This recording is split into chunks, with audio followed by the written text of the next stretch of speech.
Welcome, geeks and nerds, girls and boys, to a brand new episode of Geek to Me Radio. Tonight, we have an interview with Jordan Blum and Patton Oswalt. You know them from a bunch of stuff, TV, stand-up comedy, and more. We're going to be talking about their brand new comic from Dark Horse, Minor Threats. All that and more. Stand by.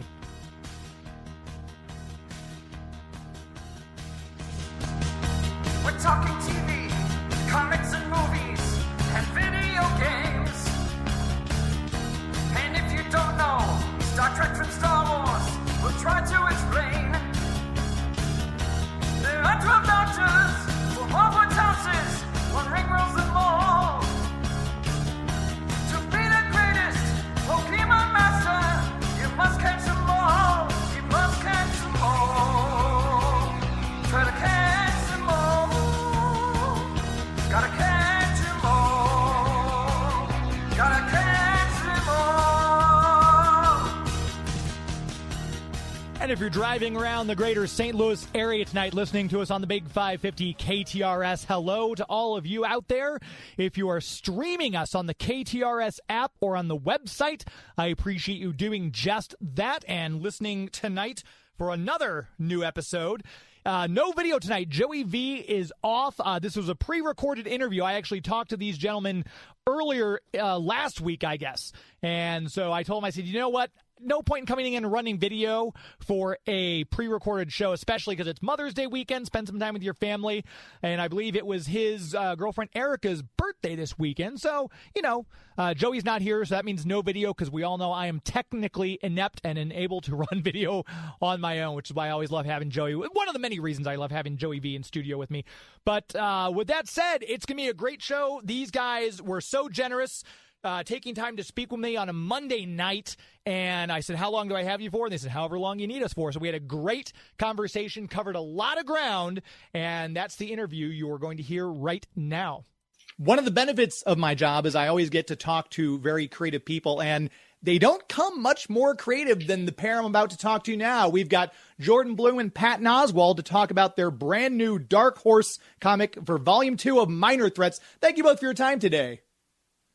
Thank you for having us. Yeah, thanks for having us on, man. Of course. It's been so cool as I'm going through and doing the research on this, and I read through Volume 1. I'm stoked for Volume 2, which I believe came out when was it, the 24th? Or is it due out? It was last week, and then, or not last week, last month, and then issue 2 comes out this Wednesday for Volume 2. First. Yeah. Okay, perfect. So we can get issue 2. So if you're listening right now, order it from your local comic book store. If they don't already have it, have them order it for you. They can get it from Dark Horse. One of the things I loved about it, and I know I've seen some other interviews with the two of you, Patton, you said this is kind of a Batman-esque idea you had, and I immediately thought of that great Alan Grant, Tim Sale arc from Shadow of the Bat, The Misfits, where Killer Moth, Calendar Man, they recruit the new guy, and I love the idea of the misfit group. So if you could talk a little bit about the genesis of the idea for people who don't know.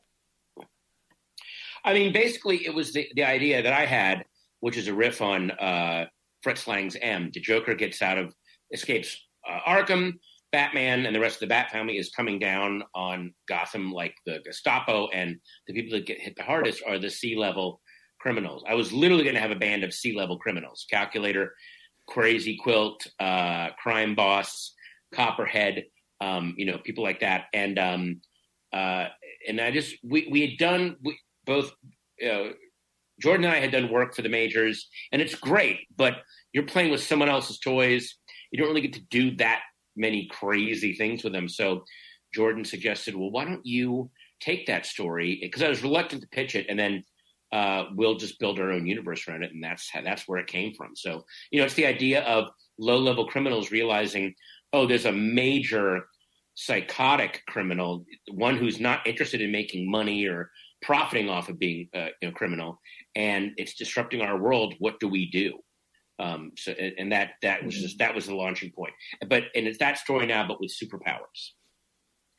And I think we always loved. Oh, sorry, go ahead. No, I was going to say, if you wanted to add to that, go right ahead.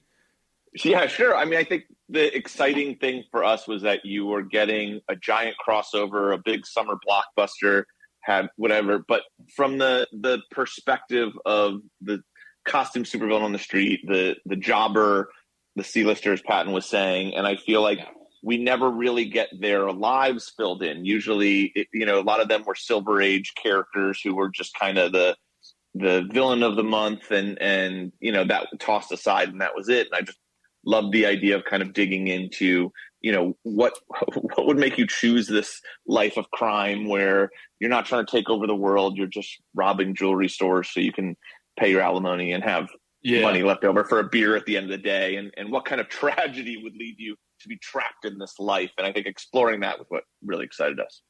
And the characters are like, even, obviously the main character, Frankie, is very relatable. I mean, she's the focal point of this, but you kind of, as you get to know the other characters, because the storytelling perspective takes place from each one of the different perspectives you have. Was that an idea you originally had when you decided to launch this, or did that kind of come about organically through the storytelling process as you developed the narrative? I feel like it kind of came about of, okay, you got, I think the first series was 28 pages, where we got to meet all these people and get kind of the job going where they're going to take down Stickman.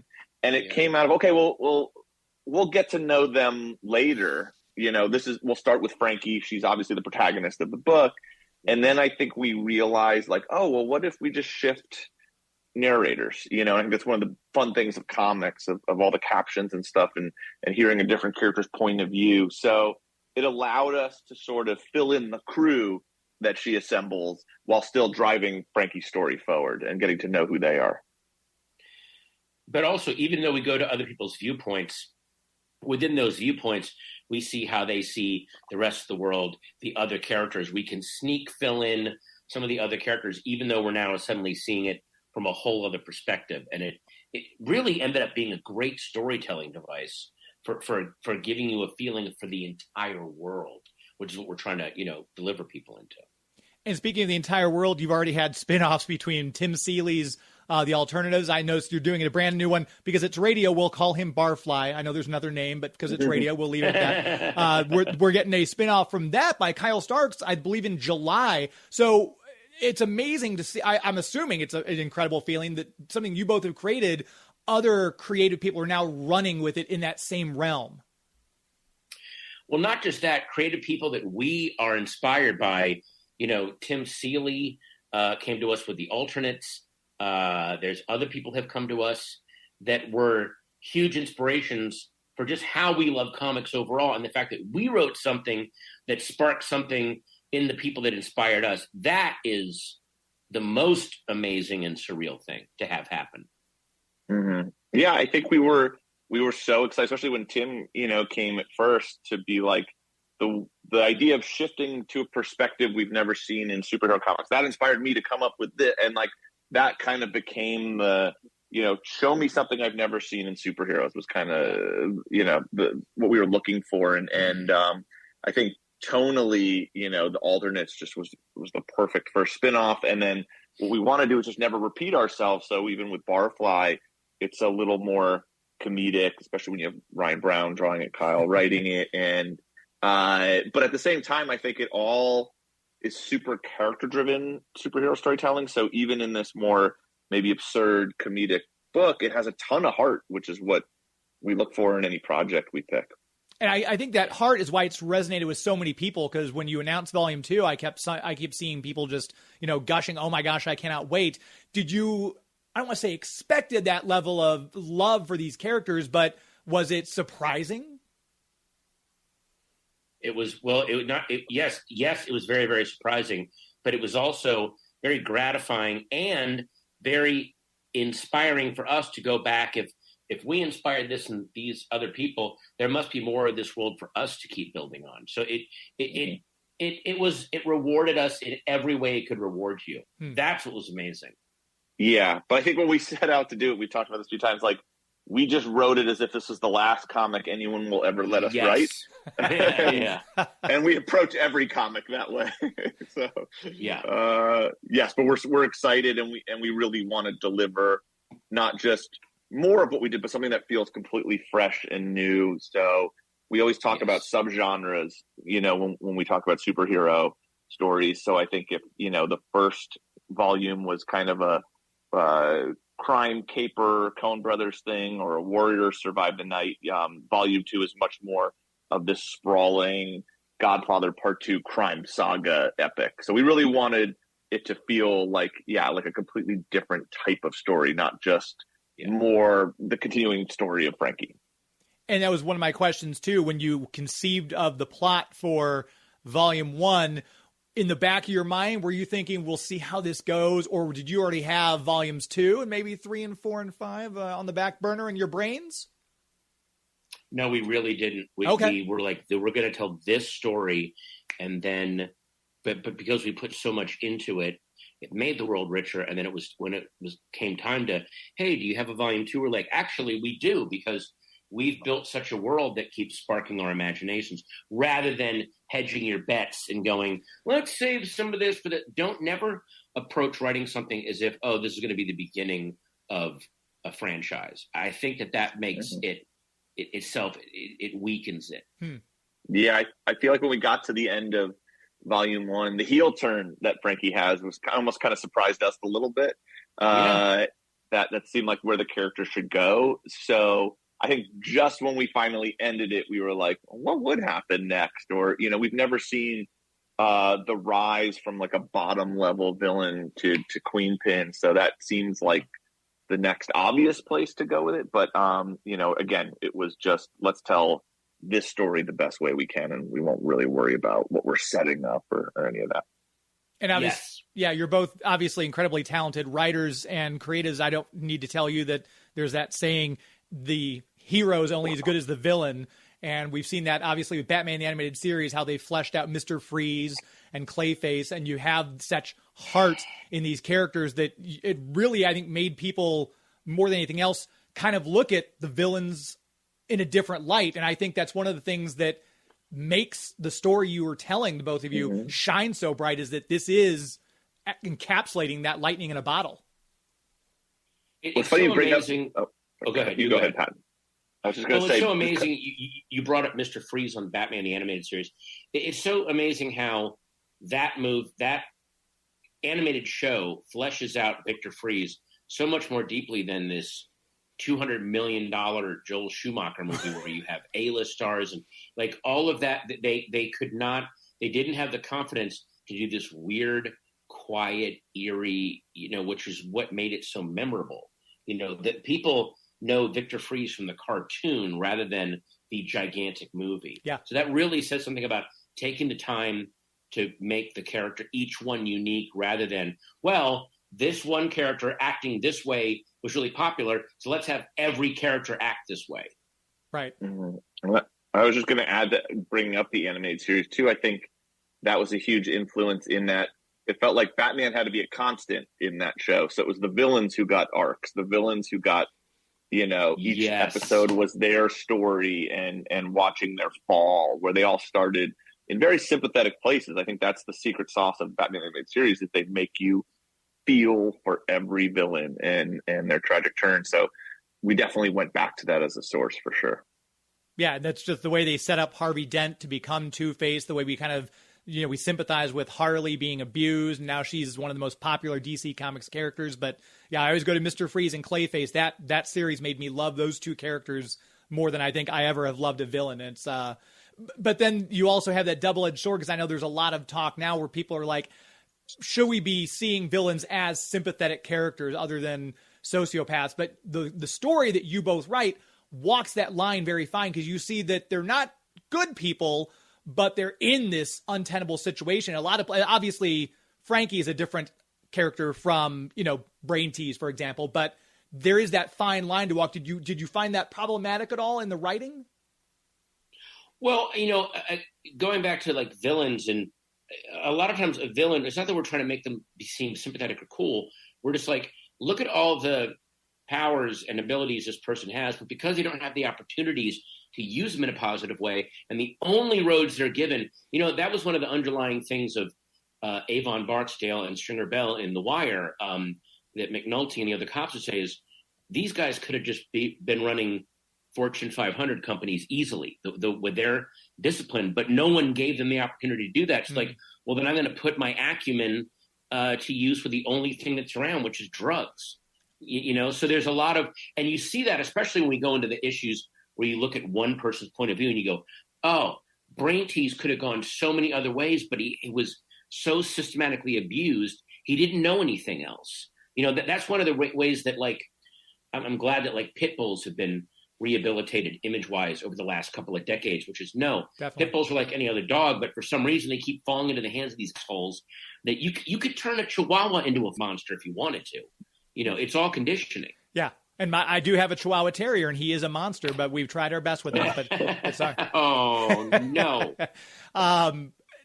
Another thing that I kept thinking when I was reading this was one of my very favorite movies, terribly underrated, Mystery Men, where it is the misfits. It's, that movie. Yeah. I love that movie, and I never understood that it didn't do better with that cast especially. So one of the questions as I was thinking about my interview with you, you're both TV people, has it crossed your mind if this gets picked up, live action casting?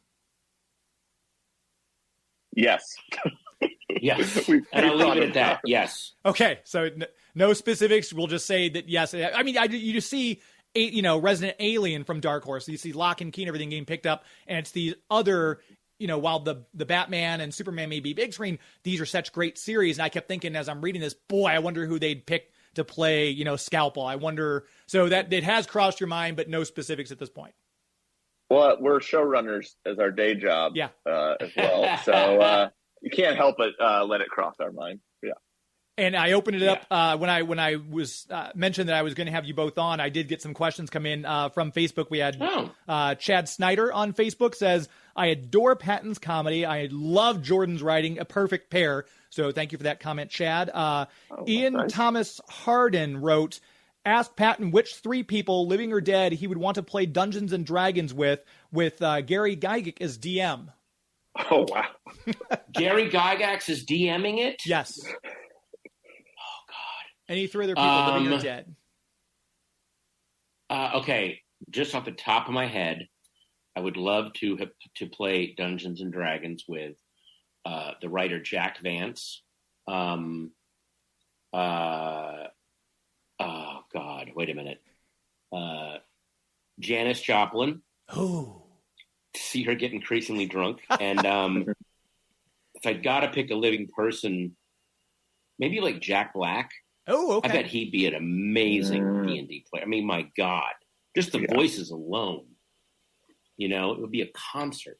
And I feel like that's a big part of his personality. He feels like he stepped out of like heavy metal magazines. Yes, exactly. Yeah. He feels like he stepped off of every airbrushed van in the 70s as like the barbarian standing over the bikini clad one. Like that's the energy he exudes. It's amazing. I cannot get enough of him. I love him. I'm curious, who were your early influences in comic books? Well, like what were some of do you remember the first comic book you picked up? What was it, a certain artist or a certain writer that drew you into the genre? We'll start with Jordan. And we're going to pause right there. We're going to get the answer to that question as soon as we come back from this commercial break. Stick around. We've still got some more with Patton Oswalt and Jordan Blum talking about minor threats. You're listening to Geek to Me Radio on the Big 550 KTRS. Please stand by. Hey, you listen to Phil Morris or Jackie Childs, as the case may be, and you listen to Geek to Me Radio. Tune in, tune on, and turn on, baby, because I'll be right here. If you missed last week's episode with Phil Morris, we talked about Seinfeld, we talked about his acting, we talked about the stuff his dad had been in, and we barely scratched the surface. So we're going to try to get Phil Morris back on. But if you missed that interview, last week with Phil Morris. Guess what? Good news. Head to youtube.com, search out Geek to Me Radio, and Joey V has the video already up, along with the other 408 episodes of my show that you may have missed out on. Also, I should say, go over to geektomeradio.com and check the website out. We always put stuff up there. I need to get back into doing movie reviews. Haven't done them for a little bit. I've seen a couple movies. We've talked about them on air, but I haven't actually typed out a movie review. But I've got my movie reviews up there. We've got links to episodes. You can look by which celebrity I have in alphabetical order and see which episodes they've been on, so you can go right there to them and listen to those episodes. But if you would, check out the website. Play around on it for a while, geektomeradio.com. Every time someone goes to the website, the longer you're on the website, the more you click around and play. That helps me out in search engine optimization, which is a keyword I like to throw around because it makes me sound smart. So if you would, just check out Geek to Me Radio, and please subscribe on YouTube.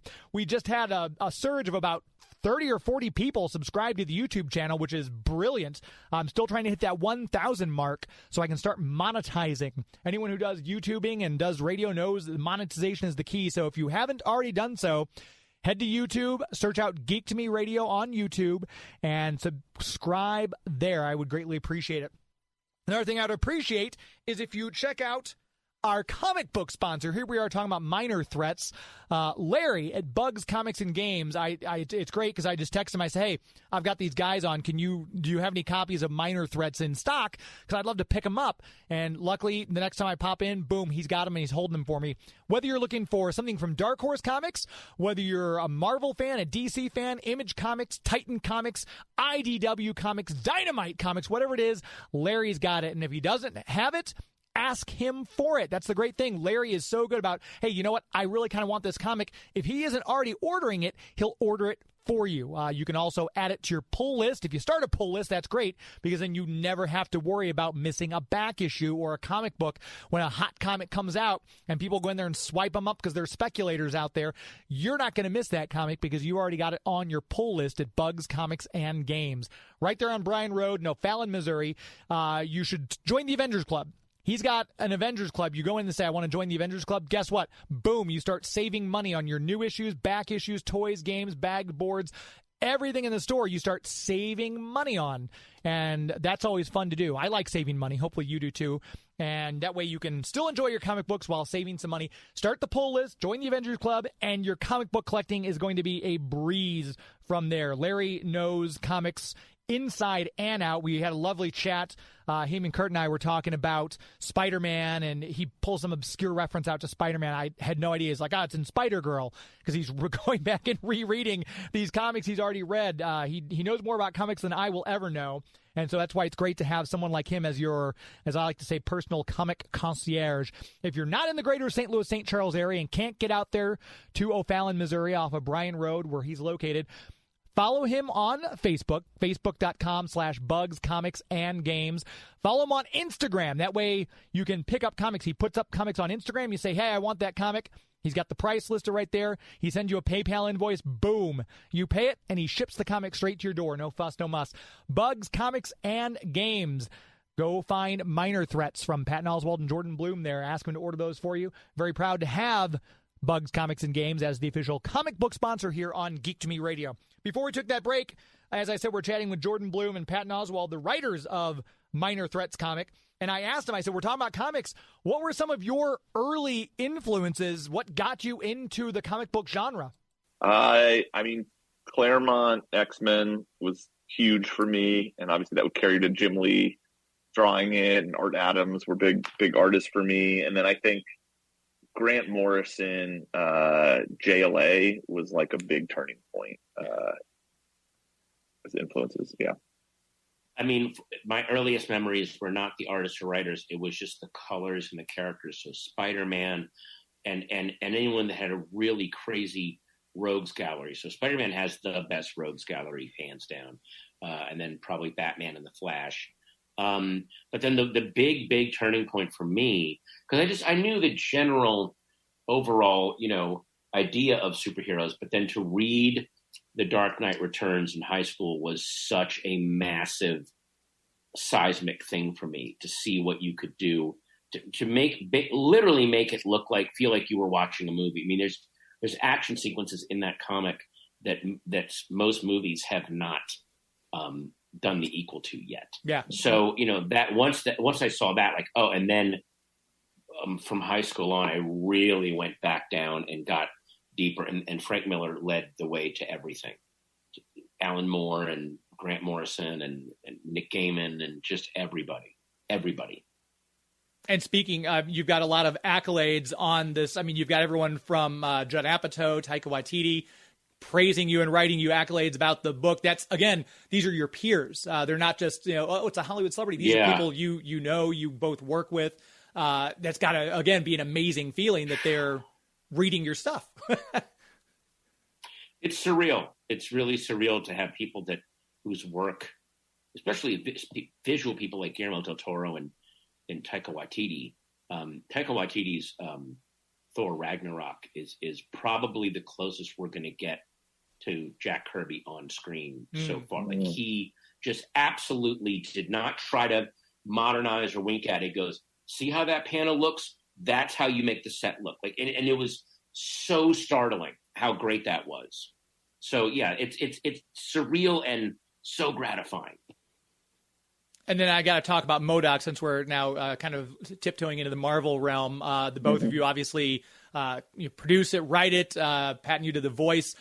That particular character, it's interesting because I think back when Marvel launched the cinematic universe with Iron Man, he wasn't one of their front men. He wasn't, he's not one of the people you think of, but it did really well. Why MODOK? What was it about this character that inspired the two of you to do this series? Well, I've always loved MODOK, especially because I feel like, and I have no evidence to back this up, I feel like it's a weird autobiographical reflection of Jack Kirby having a really bad day in the Marvel bullpen, where, he's cranking things out and friggin' it's 5:47 p.m. on a Friday, and Stan's like, we need another villain. We need something new. And the whole character is just it's a headache. It's a living headache. And it's like that. It's a personification of frustration and pressure and deadlines. I just love him so much. Jordan, was the same kind of feeling, or what?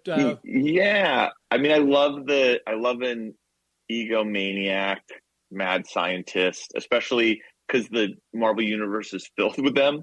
So a guy who drives him crazy that he's not Doctor Doom, that he knows he's third or fourth or fifth or even lower on the list. And I think he is the underdog of that group of supervillainy. And I think we're always attracted to those underdog characters. Right. Yeah, I think everyone loves an underdog. I think that's one of the things that obviously that makes your series work so well. Again, if you're just now tuning in, Minor Threats, you can get, I think the second issue you said will be out this coming Wednesday. You can obviously get volume 1. When you guys look at, do you track sales? Like, this is your baby, this is your project. Do you look like, oh, the floppies did really well, the trade paperback? Do you guys keep track of that? Or is it, once the product's out there, it's out of your hands and you just hope the consumers consume? I feel like we pay a little attention to that, but I think it's more of like, until Dark Horse says no, we'll just be like, we got a new idea. I think we're really focused on the next creative thing. And I think if it didn't do well, they wouldn't be letting us do this much. And it seems like the fan response is there, but I don't kind of like fixate on the numbers. And I imagine, we'll know when it's not doing well, when they're like, that's it, wrap it up. Hopefully that won't be anytime soon, because like I said, I think just the response I see on social media and I see people at the comic book store talking, it seems to be really well received.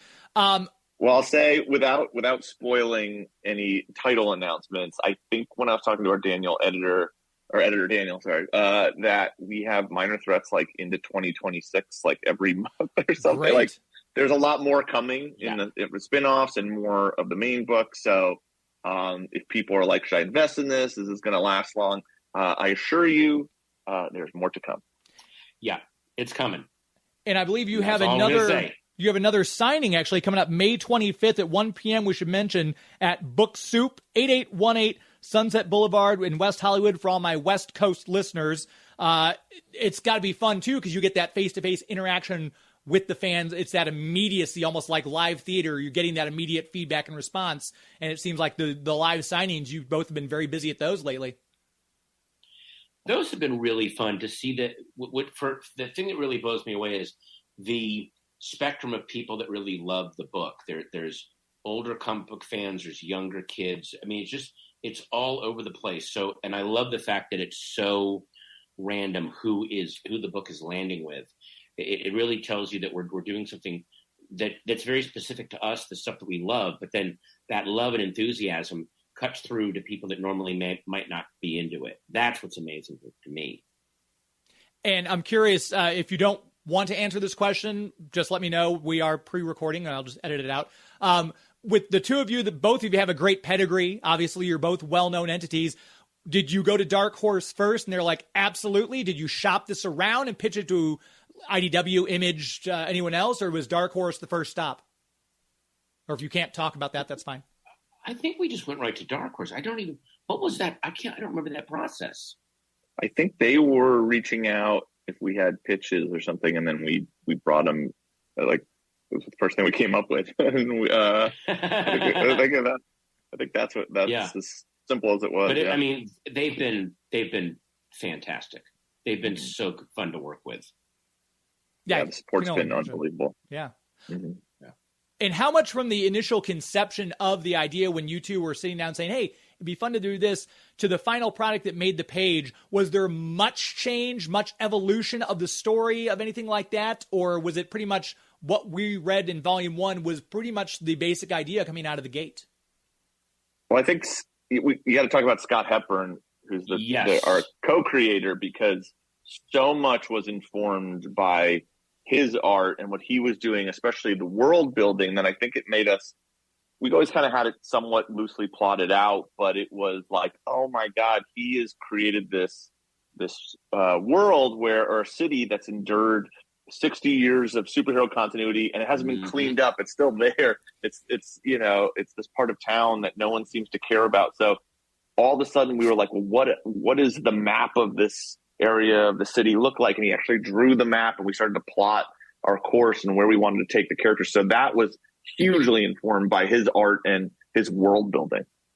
Yeah, certainly want to mention Scott Hepburn in the art, Ian Herring for inks, and we've got Nate Pagos as the letterer too. And I think it's great that all 5 names are listed. A lot of times on some of the books you just see writer and artist and maybe inker. So that's really great that everyone's getting their due even right there on the cover.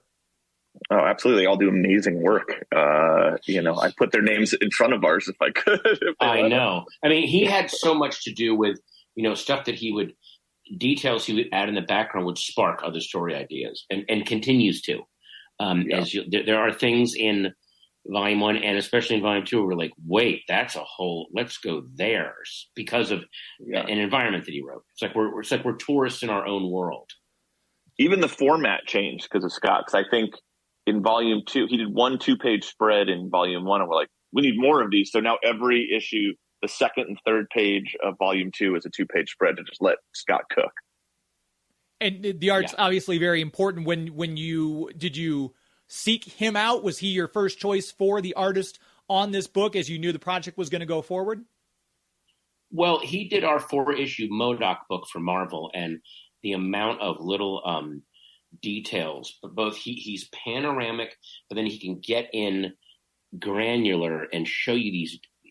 He did a panel in MODOK where MODOK has been disassembled, and the level of detail in that is so incredible. And also just his sense of design where, what was we had that basement heist where he goes to the basement to get all these weapons, but he just drew the whole base like he's crashing into the thing. It's like a diorama almost. Yeah. And so since we're creating a whole world, that level of detail, we're like, yeah, that's the guy to be doing this. Yeah, it's that unique thing where someone draws exactly the way you want a comic book to look. And you're like, this is my ideal version of what this could look like. And we will never let him go. We will keep him employed as long as we can on this book. And he's been also doing, he does all the covers for the spin-offs. He does a lot of design work on the other books, working with the other artists. So he's heavily involved, not just with the main Minecraft book, but with the entire line. And you're both very busy. How far in advance are you, without giving anything away? Are you through the first arc of this volume 2? Or are you plotting?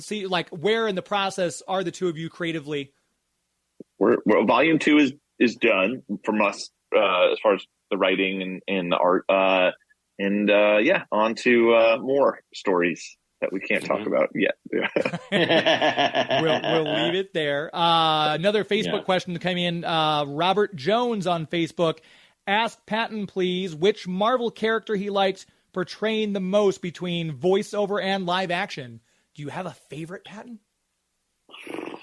MODOK was so fun to voice. Because I could really go to these emotional ranges, sometimes even in the middle of a sentence. It wasn't that I would build up to a rage.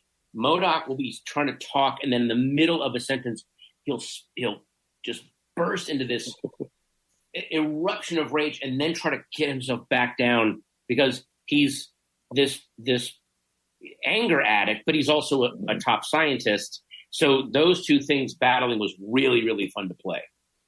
Well, it was funny because obviously, I've listened to your stand-up forever, and that was like the target was like, can we harness the energy of like Patton in one of his like amazing stand-up rants where you're doing a character and you're bouncing back and forth. So that was always like we were always aiming for what you had done previously of like, can we harness the energy of our favorite like Patton bits into some of the writing to write for MODOK and let that anger flow.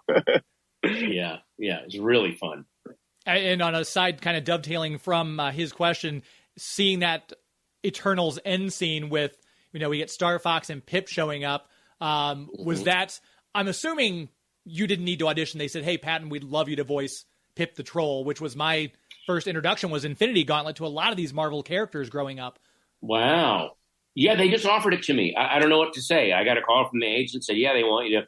I was excited to do it. I was way more excited to get to work with Chloe Zhao because I've been a fan of her since Songs My Brothers Taught Me. I think she's one of the best filmmakers alive right now. So to get to work with her was a big deal. Didn't you do the Sean Young thing where you dressed up as Pip the Troll and just walked onto the studio? I walked into Kevin Feige's office and I hid in a file cabinet and I popped out in a loincloth, and I think he appreciated it. I really think he appreciated that. It's that extra mile that got you the part. And what was weird was I did that after I filmed the scene. That's what was weird. They already shot all the footage, and I still showed up and petitioned for the role. That's how committed I was. Hopefully we'll see that bonus footage on when they come out with the phase 4 and their completion. We'll get that bonus footage of you in the file cabinet. My lawyers had that magnetically erased. Okay, well, it was worth a shot.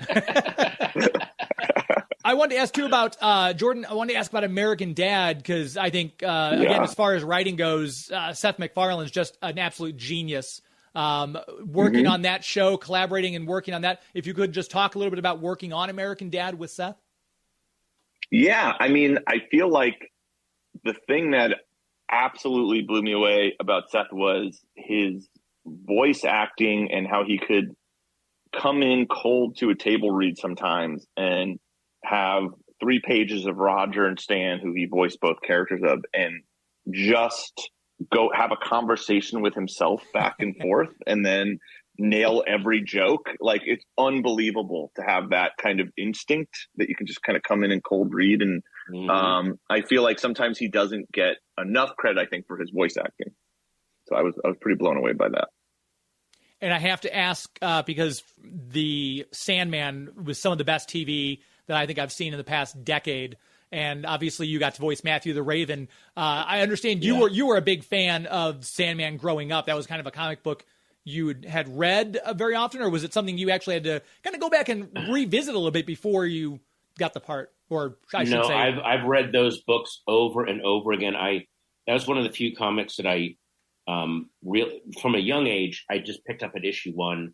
I was in on it early and was amazed at how great it was. And it was a dream come true to get to play Matthew the Raven, especially being knowing the lore behind who he is and what his backstory is. I don't know if that'll ever come in, but just to get to work on Neil Gaiman project. My God, it's amazing. Voice acting has changed quite a bit since the pandemic. Were you able to be in the booth with some of the other actors, or was it just you and a director and here's the lines? Just me and a director, but I was able to be in the booth while I had Neil Gaiman in my ear. So that was good. So we could talk back and forth and figure out exactly what this thing's, because, it's a lot of, yes, it's a talking raven, but it's also a talking raven that very recently was a guy. And so is getting used to this, not just the physicality of being a raven, but realizing, oh, is this what the universe is that I was living? So there's a lot of stuff going on there. And to go back to Jordan, because we're, in the Marvel Cinematic Universe, we have the Russo brothers going to Community. Are we going to get that movie, Jordan? Are we going to get a Community movie? Do you know? Have you any inside information you can share with us? Everything I hear is it's happening every day. Someone's talking about it. I think Donald Glover was talking about it recently. Dan willed it into existence. If you say and hashtag something, I think enough, you can make it. He used The Secret or something. I don't know, but it's happening. And from what I know, and I'm very excited to see it. That cast is unbelievable. Yeah. The Community cast, and I can't wait to see them all back together. And as we're getting to the end of our time here, I don't want to keep either of you too much longer. I do appreciate you taking the time here to visit with me and my listeners. I wanted to ask, because Patton, one of your early roles was on Seinfeld. We just had Phil Morris, who played Jackie Childs in Seinfeld. I can't imagine that cast not being a blast to work with. It was one of your early roles. Were there nerves on your part? Was it a good experience? It was the first thing I ever did professionally. That's how I got my AFTRA card. The thing I remember the most about that was I only have I say 6 words, but I was so nervous. And my scene was with Jason Alexander. And right before we shot my scene, because he could see how nervous I was, Jason leaned forward and he was like, "It's not too late to be fired, Patton."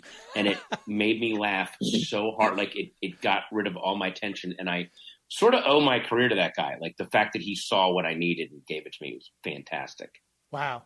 And the both of you have just had such incredible success. I'm so glad you're collaborating on this brilliant project. Again, Minor Threats, Volume 1, you can pick up and trade. If you go to your local comic book store, I'm sure they still have the individual issues. And, of course, Volume 2, Issue 2, out. And hopefully, if we can get to a Comic-Con, are you guys doing much of a tour circuit, or is it all local in California right now for the signings? Right now, it's kind of California. We will be in San Diego. Hopefully, we can go to either Rose City or Emerald City this year. I don't know. Yeah, I'd love to do those. We're doing our best. Yeah. Okay. Maybe New York would be awesome. That would be I want to nice. say the Alternates trade came out last week. So that is new on the stands, too. Okay. If you're looking to read that. Yeah. So it's another delve into the same universe. Again, if your local comic book store doesn't have these, it's easy. Just ask the store owner and they can certainly order it. And you'll get some really great stories out of it. I really appreciate you both taking the time. It's been brilliant to talk to you. Jordan Blum, Patton Oswalt, thank you so much. Have a great rest of your night. Thanks for having us on, man. This was great. Of course. This was a blast. Thank you. There they go. What an incredible duo. Just super nice guys, very laid back. It was probably one of the better interviews I feel like I've done lately. I know the year is early still, but just very nice guys, very affable, and hopefully we can get them back on at another point, because obviously we could have talked about a lot more different ways we could have taken the conversation, but short amount of time. I always want to get to the key stuff first. I'm going to take another very brief break. When we come back, I've got some news to give you, a couple updates on Two Rivers Comic Con coming up here in just a little over a year. Now, we're coming up on the year mark. We'll tell you more about that right after this break. You're listening to Geek to Me Radio on the Big 550 KTRS. Please stand by. This is Kevin Conroy, the voice of Batman. You're listening to Geek to Me Radio.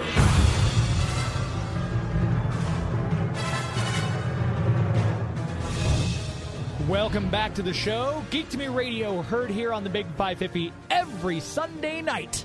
I'm your host, James Enstall. Thank you for keeping with me tonight on a Sunday. What a lovely Mother's Day Sunday. Happy Mother's Day to all the mothers, mine included, obviously.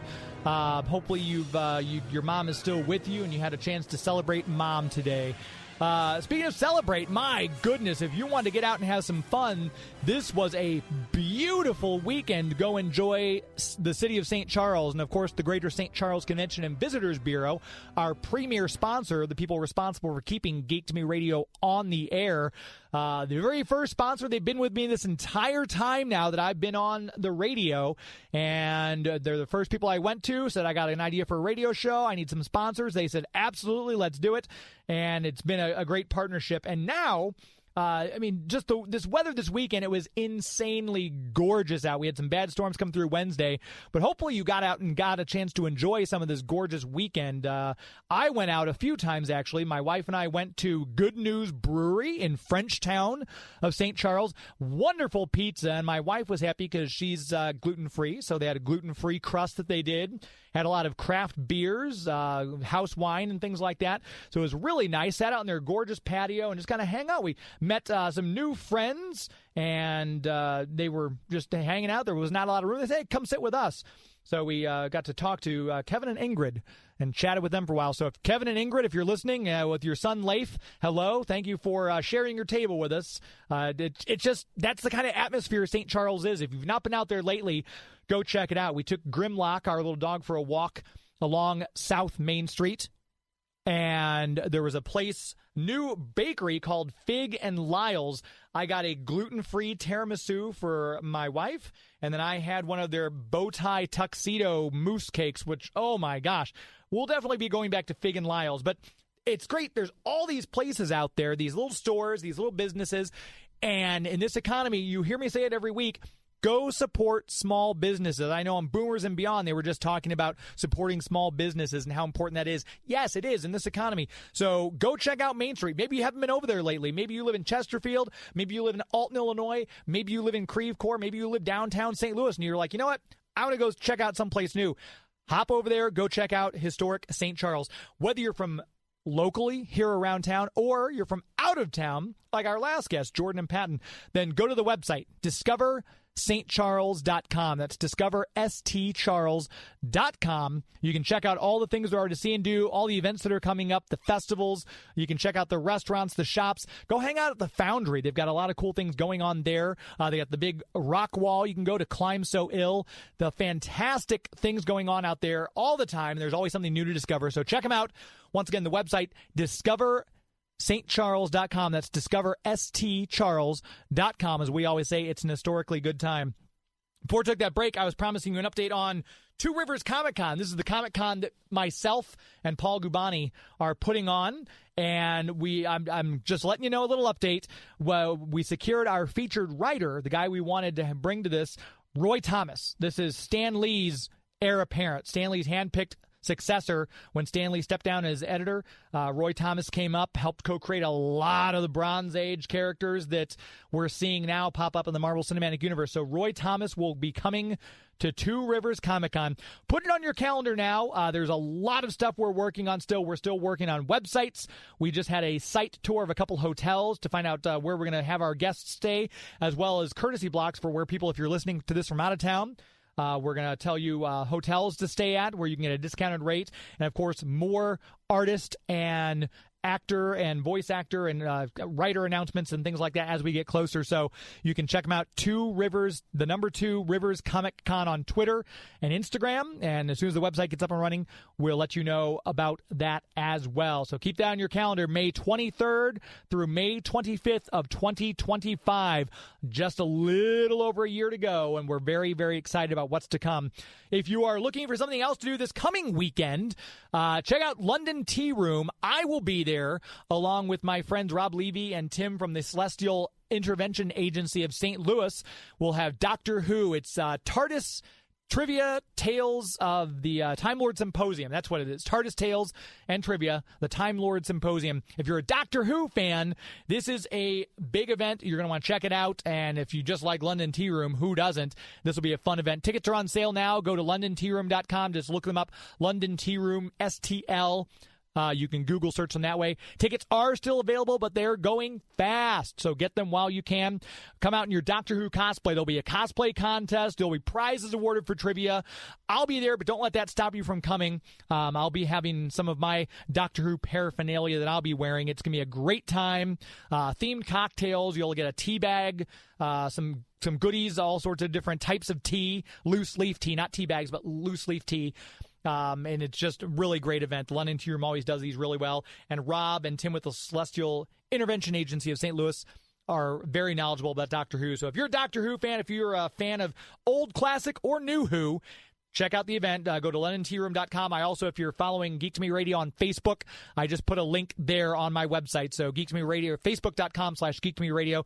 And I think it's our featured post on Geek to Me Radio on Facebook, so you can check out the event tabs there. London Tea Room coming up Saturday, May 18th, so get your tickets while they can. That's going to do it. Another show in the books. I so appreciate all of you listening each week. I thank you for the emails you send, for following me. If you're not following me already, Instagram.com/Geek2Me Radio, Twitter.com or X.com, as I guess it is now, Geek to Me Radio on there. Give me a follow there and shoot me a tweet and say, hey, we love what you're doing. Love this interview. Love this. Do more of this. Do less of this. I'm up for constructive criticism, so feel free. Constructive people. My ego can only take so much. But thank you, as always, to Joey V, who makes the show look and sound as good as it does. Would not still be doing the show without his help. He's a tremendous asset, and give him some love, too, when you see him on social media. So that's going to do it. We are wrapping up the show, and I guess nothing more to say. We'll talk to you next week. Remember, coming up next week, Matthew Watterson, the voice of Magneto from X-Men 97. We'll be talking with him, plus my interview with Kevin Daniels and Luke Ashley about Not Another Church Movie. So join me next week, won't you? Until then, my friends. It's not in the way you watch iZombie. It's not in the way you watch The Flash. It's not in the way you love Scotty Young Art. It's not in the way you play Mario Kart. It's not in the way you look when you make Game of Thrones references. That's untrue. This is Geek to Me Radio. That's untrue. This is Geek to Me Radio. Thank you, San Diego. Good night.